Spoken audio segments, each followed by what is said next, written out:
a Mac feature. I don't know. Okay. I don't know. Okay. Hi, how are you? Tired. How are you? I'm doing well. So we're going to go ahead and go over your results that we got from your testing. So the way that this is set up here, so when you heard all those beeps, this is what this graph is showing your results. So here we have the tones from really low pitched tones to really high pitched tones, kind of like a piano. So really low to really high pitch. And then this is what we call the decibel level, or how loud we had to make the sounds in order for you to be able to hear them.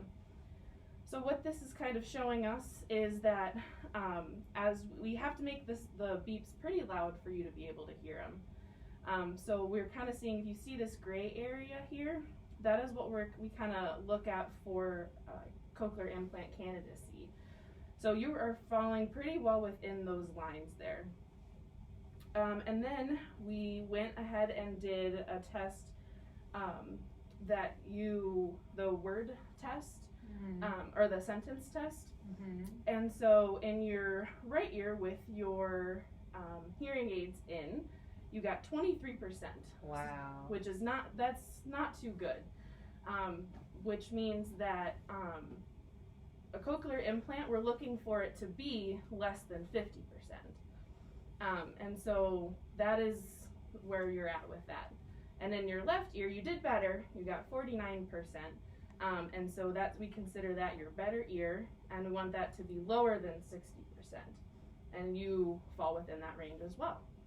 Okay.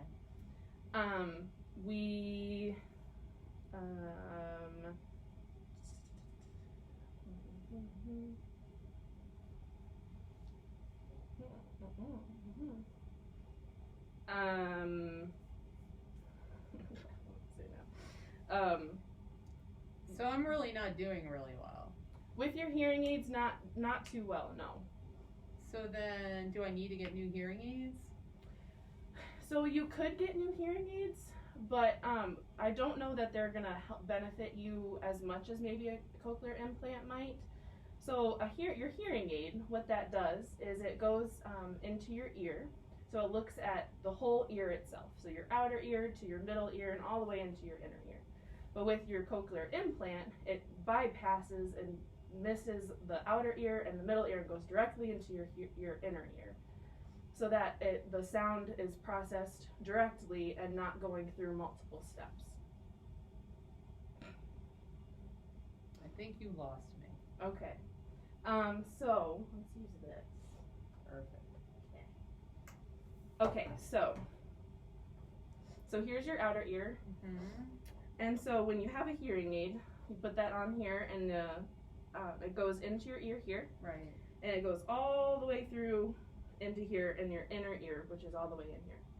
When you have a cochlear implant, though, what it does is when we do the surgery, we have a couple different parts. Is that yeah, thank you. We have a couple different parts. So it kind of looks like your hearing aid, just a little bit.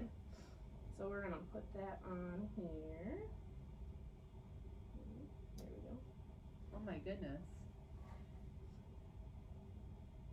So that is a magnet, and what we have is this part here. So this is very similar to your hearing aid. So we have some microphones up here, then that's going to pick up the sound, and then the sound is then going to be gonna move into the speech processor, which is right here, and it's going to go all the way up into this magnet and through this coil to this magnet, and then this piece right here is what is actually implanted inside. Okay.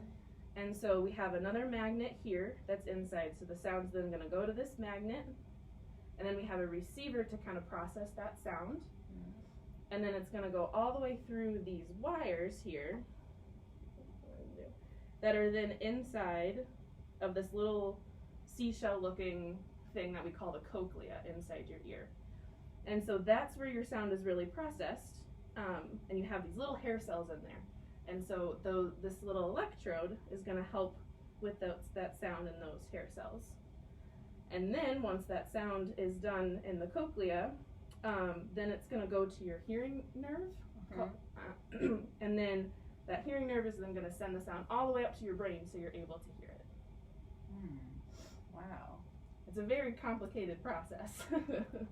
So I heard you say something about the hairs in my ear, but somebody told me that I don't have a lot of the hairs in my ear left. So does that mean I'm not going to do well with a cochlear implant?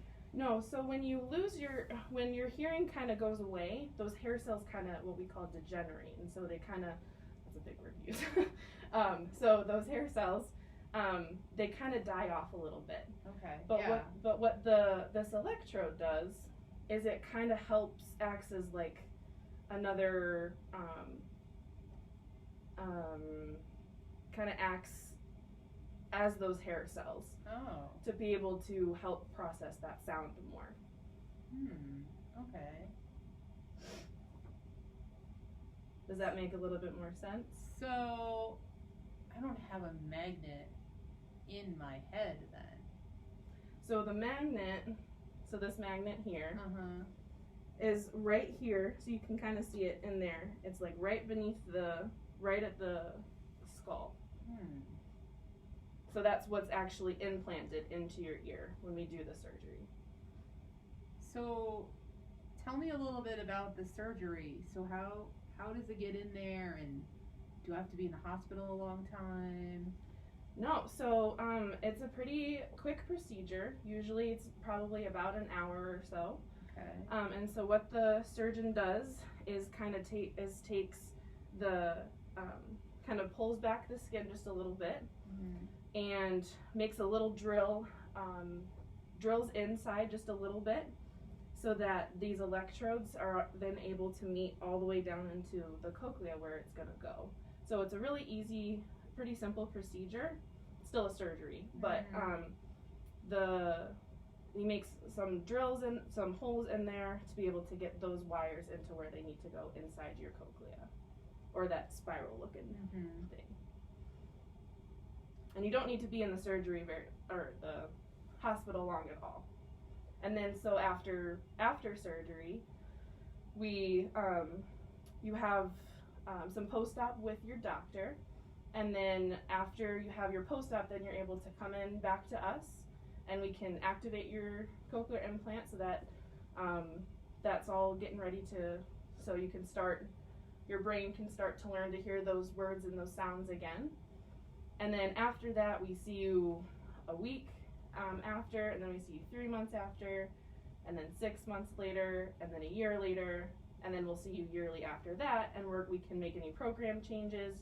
If you're struggling in one area or another, then we can make those different changes in the software so that the cochlear implant is working to the best that it works for you.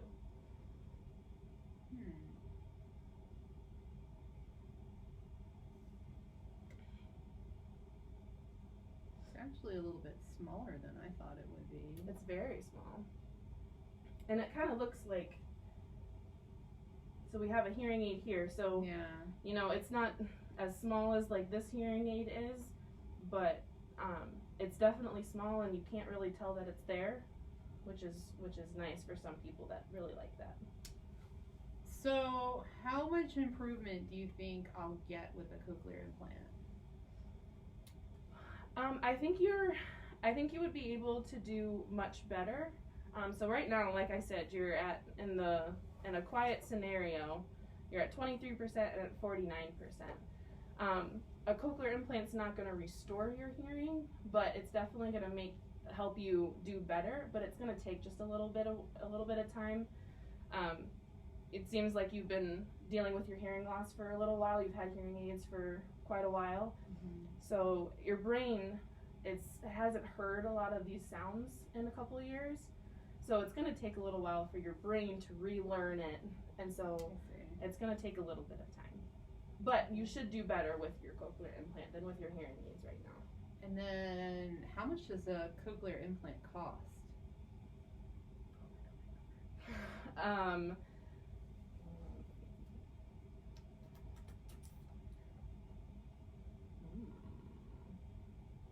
Like, is it as expensive as these hearing aids that I bought were like $5,000.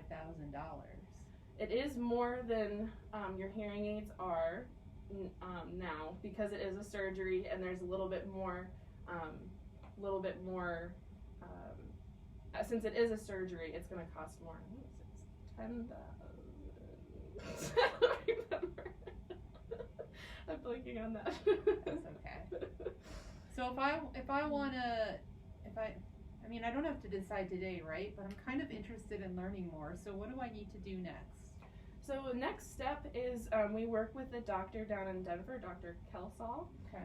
So you can go ahead and make an appointment with them, and he'll be able to help explain the surgery just a little bit more. I know I went into not a whole lot of detail, but he'll be able to explain that just a little bit more and that whole process of where to go. So we can go ahead and make an appointment with him, and then if you always have any more questions, you can always contact us and we can go over it again or whatever questions you might have. Okay.